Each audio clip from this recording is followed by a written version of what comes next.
Afterwards went into direction that I was trying to help as many as possible, giving my knowledge to all the people who is open to this. Like I mentioned on the beginning, I just developed a special relationship with every student of mine, and I was trying to help him as much as possible to achieve the same. So, in my perspective, this is the way we have to go back to the nature, and we have to unite with that energy, understand that energy, and how to direct this energy. When I was working on the decoding of the crop circles, that's where the contacts with the crop circle makers intensified to a high degree, especially when I was describing what kind of technological achievements can be achieved through the information delivered by the crop circles. So as you can see here, those balls of light are everywhere, and from the Sri Yantra there is a huge ball of light everywhere. Every time when I was actually working on this, for example, this is one group that I worked in Melbourne. As you can see, those orbs are everywhere. Please pay attention to this region here. You will see one of those balls of light penetrating. It's completely intelligent, as you can see, and they're following me all the time, and the progression that is made. Which takes us to a logical question: who makes the genuine crop circles and why? To the best of my knowledge, at least few extraterrestrial races are making these genuine crop circles, and they have different approach, but mainly the approach is that to inform us, because our governments are deceiving us. They are not providing us the real situation of the planet, the real situation in the Milky Way galaxy, and especially the real situation, what we really are and what our potentials are. So, to the best of my knowledge, as you can see, more than 20,000 crop circles are delivered, and usually the question that comes to me is where they're coming from. They're coming from many dimensions, and they live on many places, even in physical dimension, even in other dimension, but as you can see, they're using this like a portals.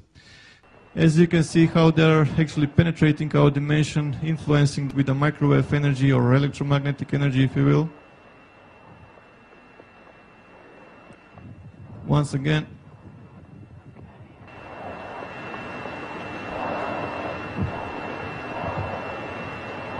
Okay. So, like I mentioned, to the best of my knowledge, more than 20,000 diagrams are delivered in the past few decades worldwide. The military is highly interested into these messages that are arriving, and every time there is a balls of light or craft above the fields, the military is picking up on the radar. Immediately there is an order for the fighter jets or the helicopters to intercept those balls of light and to avoid eventual delivery of information, which is very vital for humanity. Usually people come to me and they say, look, are you aware that the government has lasers and HARP and everything, all technology that can create a crop circle just in a second directly from the satellite? And I will just say this: if that's the case, if those balls of light are governmental properties, then how come they're spending money for the fuel, just putting and giving order for those helicopters to chase their own property? It does not make sense. It became obvious, at least to me, analyzing few hundreds of diagrams, that there was an open communications from the genuine crop circles and then from the man-made ones, because it's obvious that the shadow government wanted to establish this kind of communication, exchanging of information regarding technology and many other stuff. But the NTIs didn't want to play their game because they understand that they are very deceivers, how should I say, and that is why they started to put those obelisks. Those obelisks, there are receivers. As soon as certain frequency appears around the fields, which actually, as I mentioned a while ago, these objects are penetrating our dimension, this frequency appears, and that's where they actually are getting there. With the help of the Discovery Channel, National Geographic, and other media, crop circle phenomena was completely buried. Just everyone is ridiculing this phenomena, everything is man-made, it's all done, there's nothing to see, and so on and so forth. So how come the military is so interested into this phenomena if that's the case? So as you can see from the left, this is what the best humans can do, what complexity is concerned, and the real stuff is usually followed by those balls of light that we are talking about. With the human ones, you can see the footsteps everywhere, the crop is completely destroyed, and they remove all the information from this. This, by the way, was achieved by the team Satan in New Zealand, just for example, that people can make these crop circles. Yes, they can make these crop circles, but you can see also the mess that they can make. Back in 2000, Dr. Eltio Hasenhoff actually stepped forward, which is very rare for the mainstream scientists, and he actually examined many crop designs, and he noticed that there is a thermal expansion and node lightening with many of those. He was searching for some matching of the distribution model of node lightening, and he found one, and this mathematical model was actually electromagnetic radiation distribution of a point source. The further you go from that source, the less light it becomes. Or in other words, the distribution of the node lightening is strongest in the crop circle center, and it's less and less as you go towards the edges, right? So the difference between the man-made and the real phenomena is that plant is still alive. It's bended even to around 90 degrees, and the plant is still growing. It was actually exposed to extreme high temperatures, but in the split of a second it was cooled also. So for the last, with this 10 to 40 micron diameter pure iron spheres detected with a genuine phenomena which is not present, and they're impossible to find with ones that are made by ropes and sticks. They just transmitted search. There is something extraordinary that is happening at the moment in the Milky Way galaxy, and search for Power L. That was all that I was able to pick up. And when Milky Way galaxy is concerned, it's very difficult for us to determine the right proportions and the right shape and appearance of the Milky Way, because we are seeing it all the time from an angle. But the extraterrestrials are saying that this Milky Way galaxy actually has the 7 spiral arms. So before any one of you recognize the all-seeing eye inside this and you say, like, here is another Illuminati agent in disguise, I can assure you that that's not the case. Let me just explain about this. I asked the NTIs about what this thing is, and they said this is neither positive, neither negative. It's just simply energy, and the contact which is made actually is polarizing this energy. For the Illuminati, it's meaning something else, but also there is another side of the coin. So let's just analyze for a while, right? Sorry.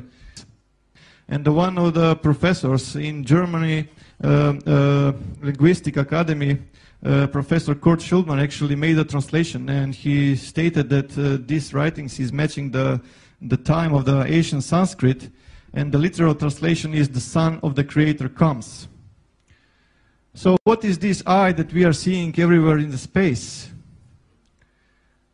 The interesting thing is that there is a gate, and there is something coming from this gate.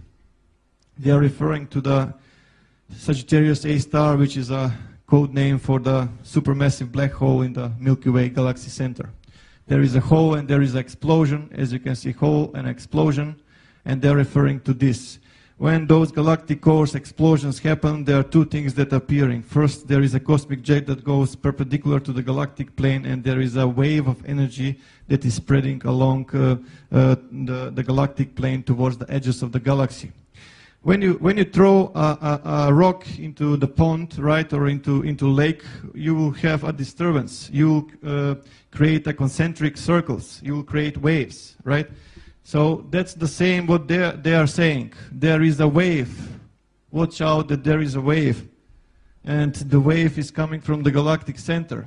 Again, you can see a plane with birds in two directions. They're actually referring to the galactic plane because they inform me what they're trying to say. And even more birds going into two directions, and they're referring to this, and I will explain this in more detail. The energy is extreme, is going towards the edges. It's massive, it's flying fast. It's going to hit the sun. When it's going to hit the sun, it's going to change how the sun is spending its fuel, is going to produce that sun moves from its so-called main sequence into what is known red giant phase. So what will happen in our solar system in the near future, right? So for this we can analyze the pictogram that arrived on July 15, 2008. It is obvious a solar system, and when you analyze you see that it's completely matching our solar system and the planets in it. So they even left a dot for a moon, and also they left a ring for Saturn. Again, the anomaly was found, and the crop is not destroyed by the mechanical force. So another parallel. So it's not the first time that those amazing blue displays are observed from International Space Station. So someone is referring us very strongly that we pay attention to a certain time frame, to a point in time, which is 23rd of December 2012. Just 7 days after, on July 22nd, 2008, update appeared, and which in my perspective is a Rosetta Stone to everything we need to know what 2012 and 2013 event is all about. So let's just analyze this for a while. Our sun is not in the same size anymore. It become bigger. Mercury was fallen and Venus was fallen, which leaves us Earth and Mars dangerously close. There is some kind of object appearing very close to our solar system, which exactly, if you apply astrophysics and you find astronomical charts, you will find that it is coming from the Virgo constellation. And when I checked the astronomical charts for a new moon in 2012, December, I found that actually it's appearing on December 13, 2012, which is when we will start to observe from the sky something that is approaching from the Milky Way galaxy. And down further, we can see different symbology here, a Milky Way galaxy with the depicted galactic plane, cosmic snake, cosmic kundalini or nexus or whatever suits your terminology, snail, spiral, again a new moon, and two stars in the Ficus star constellation, which is very close to the sun in that particular time. But sun changing size, is that possible? Definitely it is. This is just a small example of the life of a star. From the stellar nebula, from the gravity, we get two types of stars, average star and a massive star. Average stars is the type of star that our sun is at the moment, which is a yellow dwarf type of star. Yellow because of the color of the surface, and dwarf because it's a small for a star. When the fuel is exhausted, it moves into the next stage of its life. How should I put it? It becomes a red giant, where the outer layer gets more cooler, it loses brightness, it gets more reddish, but the core of the star collapses.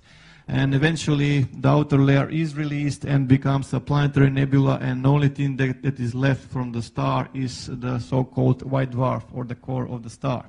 And the other ones, which are massive stars, they go into the red supergiants, but they go into supernova, and from supernova they can end up like a neutron stars, or mini black holes.